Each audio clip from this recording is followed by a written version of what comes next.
Sanford കാണാ കാഴ്ചകളിലേക്ക് ഏവർക്കും സ്വാഗതം. ലോകത്തിലെ തന്നെ ഏറ്റവും വലിയ പരേഡ് എന്നാണ് സെന്റ് പാട്രിക്സ് ഡേയോടനുബന്ധിച്ച ന്യൂയോർക്ക് പരേഡ് അറിയപ്പെടുന്നത്. ന്യൂയോർക്കിലും അമേരിക്കയിലും ബ്രിട്ടനിലുമെല്ലാം സെന്റ് പാട്രിക്സ് ഡേ ഗംഭീരമായി തന്നെ ആഘോഷിച്ചു. പച്ച വസ്ത്രങ്ങൾ ധരിച്ച് താളമേളങ്ങളുടെ അകമ്പടിയോടെ നൃത്ത ചുവടുകളോടെയാണ് അവർ ഈ പരേഡിൽ അണിനിരുന്നത്. ഏകദേശം 1 മില്യൺ ആളുകളാണ് ഇതിൽ പങ്കെടുത്തത്.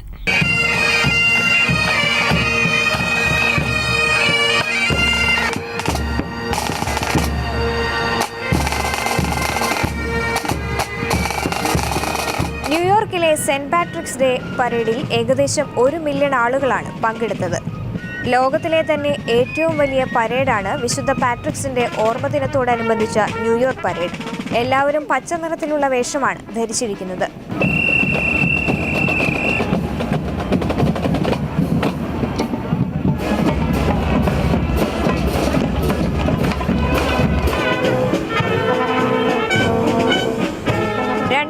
.4 കിലോമീറ്റർ ദൂരെയുള്ള ഫിഫ്ത്ത് അവന്യൂവിലേക്ക് നടത്തുന്ന ഈ പരേഡിൽ ലക്ഷങ്ങളാണ് അണിനിരുന്നത്. ഏകദേശം 5 മണിക്കൂറാണ് 2.5 കിലോമീറ്റർ പിന്നിടാനെടുത്ത സമയം.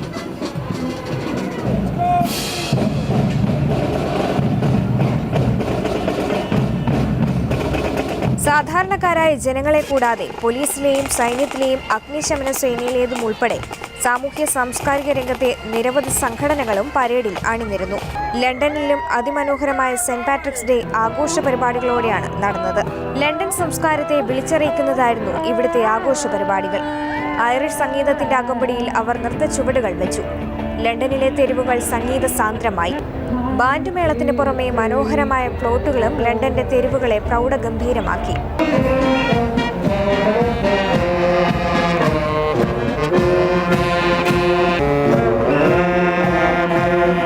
കുട്ടികളെന്നോ മുതിർന്നവരെന്നോ വ്യത്യാസമില്ലാതെ എല്ലാവിധ ജനവിഭാഗങ്ങളും ഈ സന്തോഷത്തിൽ പങ്കുചേർന്നു.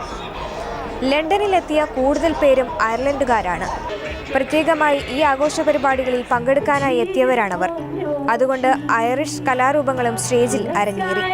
സെന്റ് പാട്രിക് ഡേയോടനുബന്ധിച്ച് വൈറ്റ് ഹൗസിന് മുന്നിലെ സൗത്ത് ലോൺ വെള്ളച്ചാട്ടത്തെ പച്ച നിറത്തിലാക്കിയാണ് അമേരിക്ക ഈ ദിനത്തെ അനുസ്മരിച്ചത്. പർവ്വതാരോഹണത്തെക്കുറിച്ച് നാം എല്ലാവരും കേട്ടിട്ടുണ്ട്. എന്നാൽ ഗുഹാരോഹണത്തെക്കുറിച്ചോ? ലോകത്തിലെ തന്നെ ഏറ്റവും വലിയ മഞ്ജിലിസ് അൽജിൻ എന്ന ഗുഹ കയറിയാണ് ജർമ്മൻകാരനായ സ്റ്റീഫൻ ഗ്ലോവാക്കും അമേരിക്കക്കാരനായ ക്രിസ് ശർമ്മയും റെക്കോർഡിൽ ഇടം നേടിയത്. വളരെ സാഹസം നിറഞ്ഞ ഗുഹാരോഹണ കാഴ്ചയാകാം ഇനി.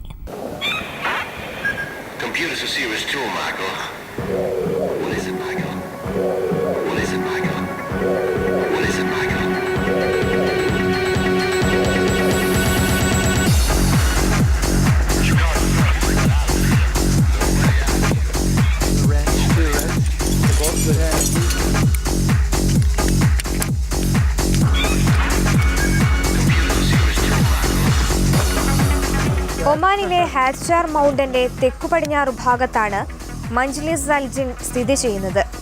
ലോകത്തിലെ തന്നെ ഏറ്റവും വലിയ ഗുഹ. ഈജിപ്തിലെ ഗിസ പിരമിഡിനെ വിഴുങ്ങാൻ മാത്രം വലിപ്പമുണ്ട് ഈ ഗുഹയ്ക്ക്.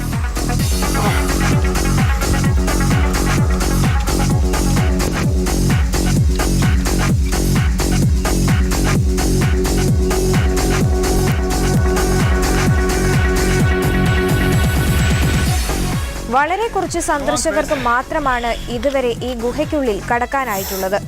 എന്നാൽ ഇതുവരെയും ഇങ്ങനെയൊരു ആരോഹണത്തിന് ആരും ശ്രമിച്ചിട്ടില്ല. ജർമ്മൻകാരനായ സ്റ്റെഫൻ ഗ്ലോവാക്കിന്റെയും അമേരിക്കക്കാരനായ ക്രിസ് ശർമ്മയുടെയും പേരിലാണ് ഇന്ന് ഈ റെക്കോർഡ്.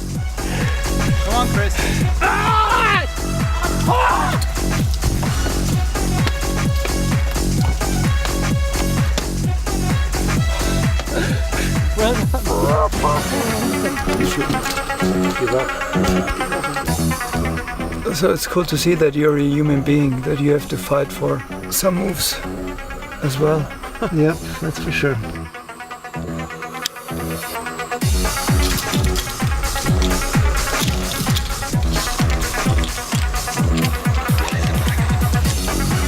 മൂന്ന് വർഷം തുടർച്ചയായി റോക്ക് മാസ്റ്റർ ടൈറ്റിൽ സ്വന്തമാക്കിയ ആളാണ് ഗ്ലോവാക്ക്. വിജയകരമായ പല സാഹസിക പ്രവർത്തനങ്ങളിലും അദ്ദേഹം ഇതിനു മുൻപും പങ്കെടുത്തിട്ടുണ്ട്. എന്നാൽ രണ്ടുപേരും ഒരുമിക്കുന്നത് ഇതാദ്യമാണ്. ഭൂമിയിൽ നിന്നും ഏകദേശം 820 അടി ഉയരമുണ്ട് ഈ ഗുഹയ്ക്ക്. ഗുഹയുടെ തുടക്കം ഒരു വലിയ ഗർത്തമാണ്. ഏതാണ്ട് 160 മീറ്റർ താഴ്ചയിലാണ് ഗുഹയുടെ അടിവാരം.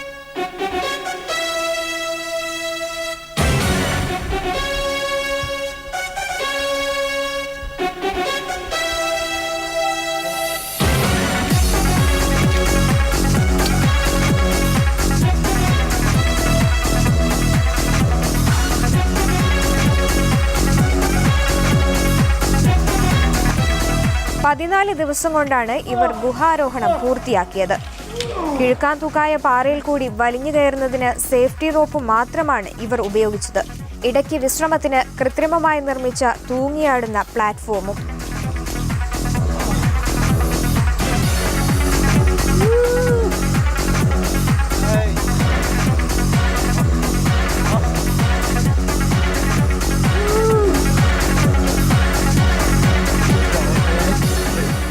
Yeah, thanks. Really special to get to do that together, huh? Cool. It's really special, huh? It's really good. Well done, thank you for... Yeah. Well done. I was. Very You incredible. make me very proud of it. World റെക്കോർഡിൽ ഇടം പിടിക്കുക എന്നതായിരുന്നില്ല തങ്ങളുടെ ഉദ്ദേശം. അതിനേക്കാൾ ഉപരി വളരെ വ്യത്യസ്തമായി ഒരു കാര്യം ചെയ്യുക എന്നതായിരുന്നു തങ്ങളുടെ ലക്ഷ്യമെന്നാണ് ഇവർ പറയുന്നത്. ഇവരുടെ ഈ സാഹസം കാണാൻ ചില പ്രദേശവാസികളും ഇവിടെ എത്തിയിരുന്നു.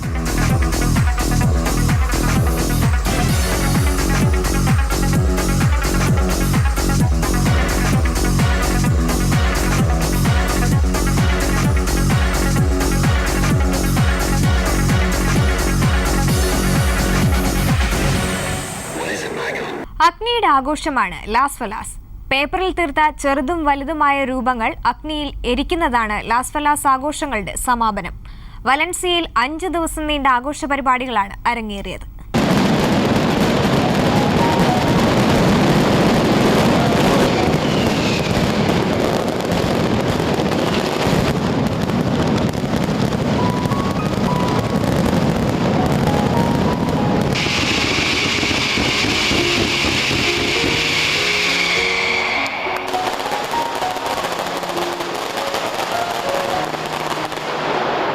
അഗ്നിയുടെ ആഘോഷമാണ് ലാസ് ഫലാസ്.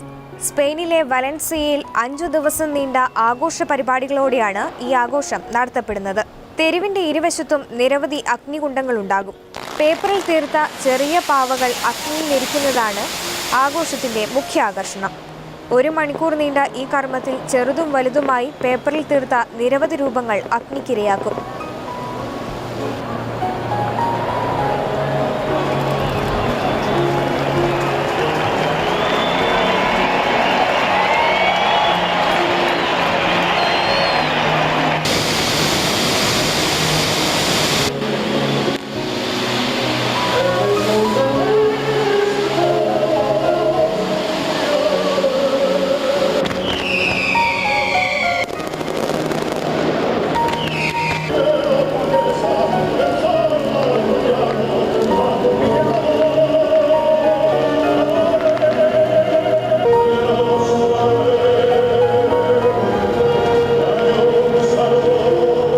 പ്രദേശവാസികളും വിനോദസഞ്ചാരികളും ഉൾപ്പെടെ ആയിരക്കണക്കിന് ആളുകളാണ് ഈ ആഘോഷത്തിൽ പങ്കാളികളായത്. ഈ ആഘോഷ പരിപാടികൾ നടക്കുമ്പോൾ അഗ്നിയുടെ ഉത്സവമായതുകൊണ്ട് തന്നെ തെരുവ് വിളക്കുകളെല്ലാം തന്നെ അണച്ചിരിക്കും. തുറസായ സ്ഥലങ്ങളിലെ തീക്കുണ്ടങ്ങളിൽ നിന്നുള്ള പ്രകാശം മാത്രമാണ് ആകെ തെരുവിലുണ്ടാവുക. എല്ലാ വർഷവും വലൻസിയയിൽ ഈ ആഘോഷ പരിപാടികൾ നടക്കാറുണ്ട്. ഓരോ വർഷവും വലിയ ഇത്തരത്തിലുള്ള രൂപങ്ങളെ നിർമ്മിക്കുന്നതിനുള്ള ഉത്തരവാദിത്തം ഓരോ ജില്ലകൾക്കാണ്. ഏറ്റവും നല്ല മാതൃകയ്ക്ക് സമ്മാനങ്ങളും ഏർപ്പെടുത്തിയിട്ടുണ്ട്.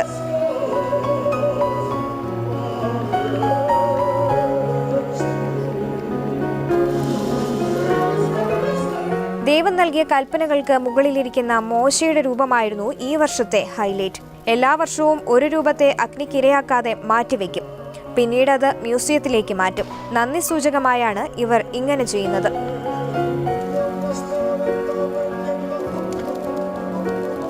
പരസ്പര സഹകരണവും വിട്ടുവീഴ്ചയുമാണ് രണ്ടുപേർ തമ്മിലുള്ള ബന്ധത്തിന് വേണ്ടതെന്ന് പറയും.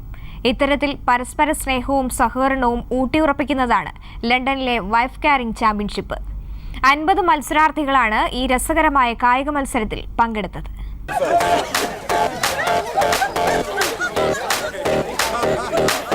ലണ്ടനിലെ വളരെ ശാന്തമായ ഗ്രാമപ്രദേശമാണ് ഡോർക്കി. ഈ വർഷത്തെ വൈഫ് കാരിംഗ് റേസ് നടന്നത് പ്രശാന്തസുന്ദരമായ ഇവിടെയാണ്. ഏതാണ്ട് 50 മത്സരാർത്ഥികളാണ് മത്സരത്തിൽ പങ്കെടുത്തത്. സ്ത്രീയെ എടുത്തുകൊണ്ട് പുരുഷനോടണം. ഏറ്റവും കൂടുതൽ ദൂരം ഓടുന്ന ആളാണ് വിജയി. വെറുതെ അങ്ങ് ഓടിയാലും പോരാ, സ്ത്രീയെ എടുക്കുന്ന രീതിയിലുമുണ്ട് ചില പ്രത്യേകതകൾ. തല കീഴായി പുരുഷന്റെ തോളിൽ തൂങ്ങിക്കിടക്കുന്ന രീതിയാണ് കൂടുതൽ പേരും സ്വീകരിച്ചത്. ഈസ്റ്റോണിയൻ ഹോൾഡ് എന്നാണ് ഈ രീതി അറിയപ്പെടുന്നത്. ഭാരം ബാലൻസ് ചെയ്യുന്നതിനും ഈ രീതിയിലുള്ള ഉയർത്തൽ സഹായിക്കുമെന്നാണ് ഇവർ അവകാശപ്പെടുന്നത്.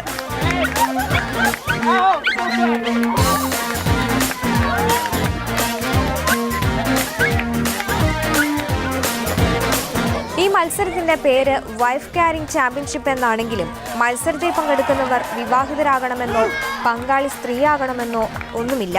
പുരുഷനും സ്ത്രീയും, പുരുഷന്മാർ തന്നെയോ സ്ത്രീകൾ തന്നെയുമൊക്കെ മത്സരത്തിൽ പങ്കെടുക്കും. 380 മീറ്റർ കുന്നിൻ പുറത്തേക്കാണ് ഓടേണ്ടത്.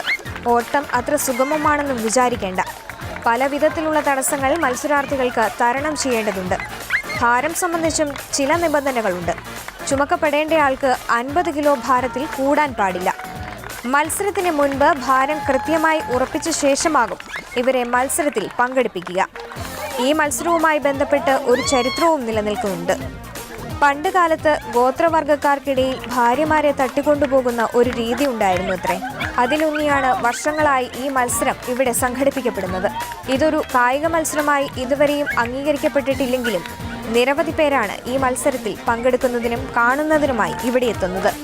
കഴിഞ്ഞ വർഷത്തെ അപേക്ഷിച്ച് റെക്കോർഡ് വർധനവാണ് ഈ വർഷം മത്സരാർത്ഥികളിൽ ഉണ്ടായത്.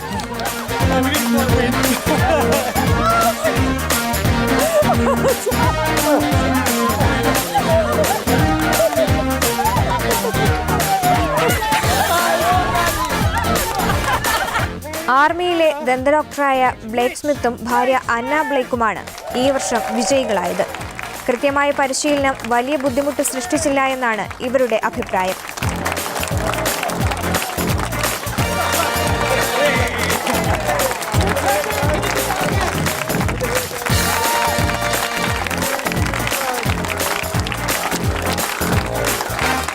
കടലാസിൽ വിരിയുന്ന അസുലഭമായ ശില്പചാരുതയെന്ന് വിശേഷിപ്പിക്കാവുന്ന കലാരൂപം. പറഞ്ഞു വരുന്നത് ജാപ്പനീസ് കലാരൂപമായ ഒറിഗാമിയെക്കുറിച്ചാണ്. ഒറിഗാമിയിൽ ഭീമാകാരമായ മൂങ്ങയെ തീർത്താണ് ഗ്രീക്കിലെ ഒരു കൂട്ടം കുട്ടികൾ ഗിന്നസ് ബുക്കിൽ ഇടം പിടിക്കാനൊരുങ്ങുന്നത്.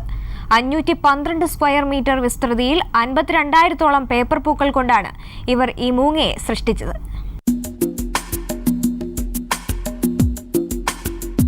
മുറിക്കാതെ, പശ ഒട്ടിക്കാതെ കടലാസിനെ മടക്കിയും നിവർത്തിയും ദ്വിമാനമായ കടലാസിൽ നിന്ന് ത്രിമാന രൂപങ്ങൾ ഉണ്ടാക്കുന്ന ജാപ്പനീസ് കലാരൂപമാണ് ഒറിഗാമി. 18,000-ലധികം കോളേജ് വിദ്യാർത്ഥികളാണ് പേപ്പറിലെ ഈ ദൃശ്യവിരുന്നൊരുക്കാൻ പങ്കുചേർന്നത്. ഏകദേശം 52,000 ഒറിഗാമി പൂക്കൾ ചേർത്ത് വെച്ചാണ് ഭീമാകരമായ മൂങ്ങയെ തീർത്തത്. ഗിന്നസ് വേൾഡ് റെക്കോർഡിൽ ഇടം പിടിക്കാൻ ലക്ഷ്യമിട്ടുള്ള ഈ പദ്ധതിയിൽ ഗ്രീക്കിലെ വിവിധ കോളേജുകളിൽ നിന്നുള്ള വിദ്യാർത്ഥികളാണ് പങ്കെടുത്തത്.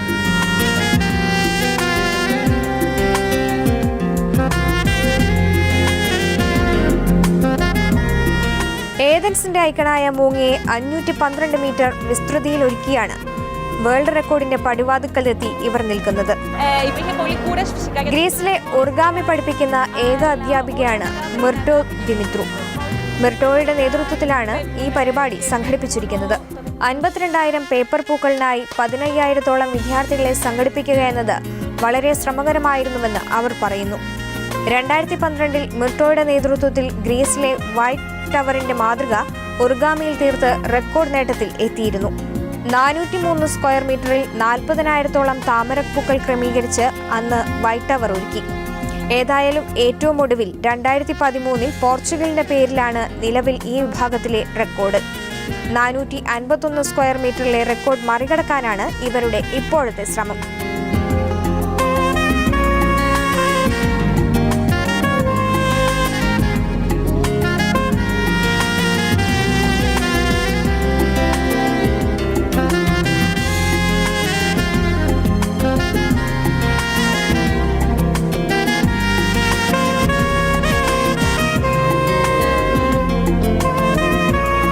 ശരീരത്തിൽ ടാറ്റു പതിക്കുന്നത് അലങ്കാരം പോലെ തന്നെ ഐഡന്റിറ്റിയുമാണ്. ലോക ടാറ്റു ഫെയറിനാണ് പാരീസ് വേദിയായത്. വിവിധ രാജ്യങ്ങളിൽ നിന്നുള്ള 100-ലധികം ടാറ്റു ആർട്ടിസ്റ്റുകളാണ് മേളയുടെ ഭാഗമാകാൻ ഇവിടെ എത്തിയത്.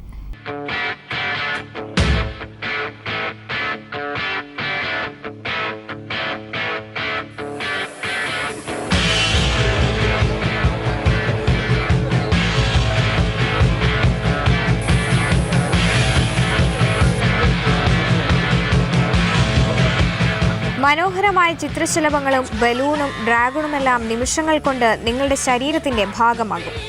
അല്പം വേദന സഹിച്ചാലും ഈ രൂപങ്ങളെ തങ്ങളുടെ ഐഡന്റിറ്റിയുടെ ഭാഗമാക്കാൻ വലിയ തിരക്കാണ് ഇവിടെ. ലോക ടാറ്റു ഫെയറിനാണ് പാരീസ് വേദിയായിരിക്കുന്നത്.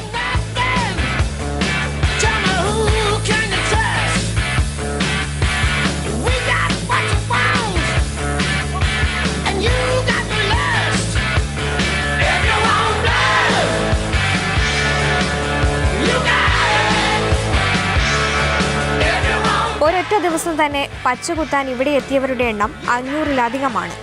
ലോകത്തിന്റെ വിവിധ ഭാഗങ്ങളിൽ നിന്നെത്തിയ 100-ലധികം പച്ചകുത്തൽ വിദഗ്ധരാണ് ഇവിടെ എത്തിയിരിക്കുന്നത്. ഫ്രാൻസിന്റെ വിവിധ ഭാഗങ്ങളിൽ നിന്നായി ഏകദേശം 25,000-ഓളം സന്ദർശകരെയാണ് സംഘാടകർ പ്രതീക്ഷിക്കുന്നത്. എല്ലാ പ്രായത്തിലുള്ള ആളുകളും ഇവിടെ ടാറ്റു പതിക്കാനായി എത്തുന്നുണ്ട് എന്നാണ് ഇതിന്റെ സംഘാടകനായ ടിം പറയുന്നത്. 20-നും 40-നും ഇടയിലുള്ളവരാണ് അധികവും. 80-ന് മുകളിൽ പ്രായമുള്ളവരും പച്ചകുത്താനായി ഇവിടെ എത്താറുണ്ട്. Yeah, there's more people in between 20 years old and 40 years old and between 60 and 80, of course. But you can get tattooed at 80. I did like a tattoo on a 83-year-old woman like recently. So there's no age to get tattooed.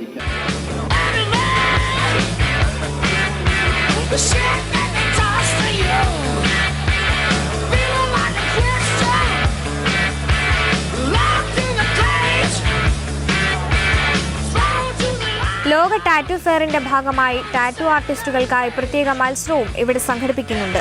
പുതിയ മാറ്റങ്ങളും ടാറ്റുവിൽ കൊണ്ടുവരാൻ ശ്രമിക്കാറുണ്ട് ഇവർ. ശരീരത്തിന്റെ ഏതെങ്കിലും ഭാഗത്ത് മാത്രമായോ ശരീരം മുഴുവനായോ ഒക്കെ ടാറ്റു പതിക്കുന്നവരുമുണ്ട്. ചിലർ ടാറ്റു പതിക്കുന്നത് തലയിലാണ്. ഏത് രൂപത്തിലും വലിപ്പത്തിലും ഇവർ ടാറ്റു പതിച്ചു നൽകും.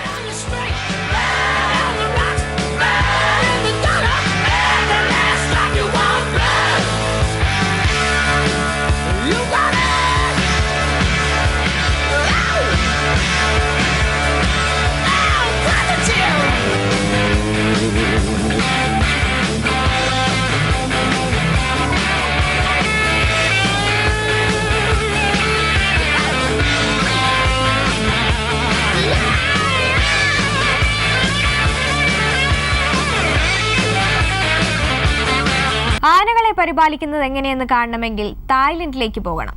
തായ്ലൻഡുകാർ ശ്രേഷ്ഠ മൃഗമായി കാണുന്ന ആന അവരുടെ ദേശീയ മൃഗം കൂടിയാണ്. ദേശീയ ഗജദിനത്തോടനുബന്ധിച്ച് തായ്ലൻഡിൽ ആനയൂട്ട് സംഘടിപ്പിച്ചു.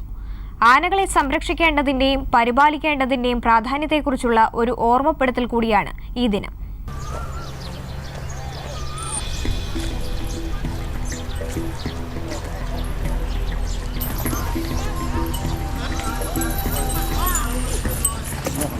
ദേശീയ ഗജദിനത്തോടനുബന്ധിച്ചാണ് തായ്ലൻഡിൽ ആനയൂട്ട് നടത്തുന്നത്.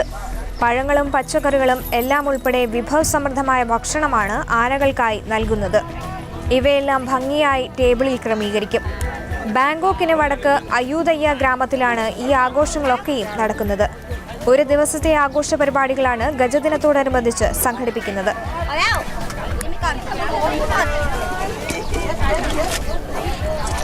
തായ് ആനകളുടെ സംരക്ഷണ കേന്ദ്രമായ റോയൽ എലിഫന്റ് ക്രാൽ അന്നേ ദിവസം 10 ടണ്ണിലധികം പഴങ്ങളും പച്ചക്കറികളും കൊണ്ട് നിറയും. ഈ ദിനത്തോടനുബന്ധിച്ച് ചില ആചാരക്രമങ്ങളുമുണ്ട്. പാപ്പാന്മാർ ആനകളോട് മാപ്പ് ചോദിക്കും.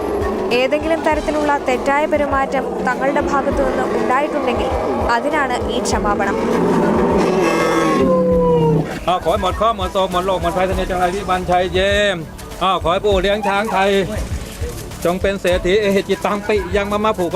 മുൻ വർഷങ്ങളിൽ നിന്ന് വ്യത്യസ്തമായി ഈ വർഷം നിരവധി വിദേശികളും ഇവിടെ എത്തിയിരുന്നു. ആനകളോടൊപ്പം താമസിച്ച് അവയെക്കുറിച്ചും പരിപാലനത്തെക്കുറിച്ചും പഠിക്കുന്നതിനുള്ള അവസരവും ഇവിടെ പ്രത്യേകമായി ഒരുക്കിയിട്ടുണ്ട്. തായ്ലൻഡിനെ സംബന്ധിച്ച് ആനപ്രിയത്തിന് ഒരുപാട് കാരണങ്ങളുണ്ട്. തായ്ലൻഡുകാർ ആനയെ കാണുന്നത് വിശുദ്ധ മൃഗമായിട്ടാണ്. അവരുടെ ദേശീയ ചിഹ്നം തന്നെ ആനയാണ്.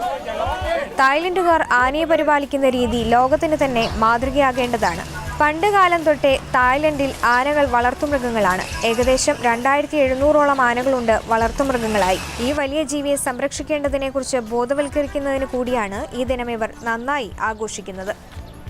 പുതിയ അതിഥികളാണ് ജർമ്മനിയിലെ ഹെല്ലാബ്രൂൺ മൃഗശാലയിലെ താരങ്ങൾ. വർഷങ്ങൾക്ക് ശേഷമാണ് ഇവിടെ ധ്രുവക്കരടി ഇരട്ട കുഞ്ഞുങ്ങൾക്ക് ജന്മം നൽകുന്നത്. വെള്ള കമ്പിളി പുതച്ചതുപോലുള്ള ഈ കുഞ്ഞുങ്ങൾ ജനിച്ചിട്ട് 14 ആഴ്ച പിന്നിട്ടു. ആദ്യമായാണ് ഇവർ പുറത്തേക്ക് ഇറങ്ങുന്നതെന്നു മാത്രം.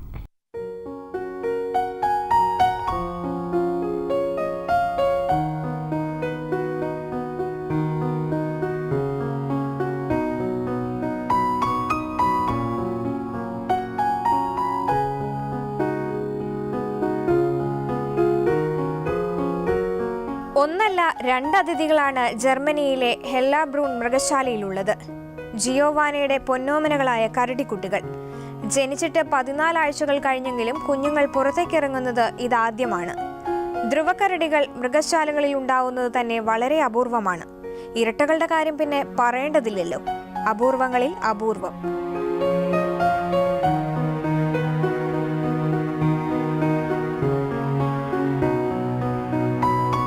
അമ്മ ജിയോവാനയുടെ ആദ്യ പ്രസവമാണിത്. വെള്ള കമ്പിളി പൊതിച്ചതുപോലെയാണ് കുഞ്ഞുങ്ങളെ കണ്ടാൽ. 14 ആഴ്ച പ്രായമുള്ള കുഞ്ഞുങ്ങളുടെ ആദ്യ ഔട്ടിങ്ങിന് സാക്ഷ്യം വഹിക്കാൻ നിരവധി പേരാണ് ഇവിടെ എത്തിയിരിക്കുന്നത്. ആദ്യ ചുവടുകളെ പകർത്താൻ ഫോട്ടോഗ്രാഫേഴ്സിന്റെ ബഹളമായിരുന്നു.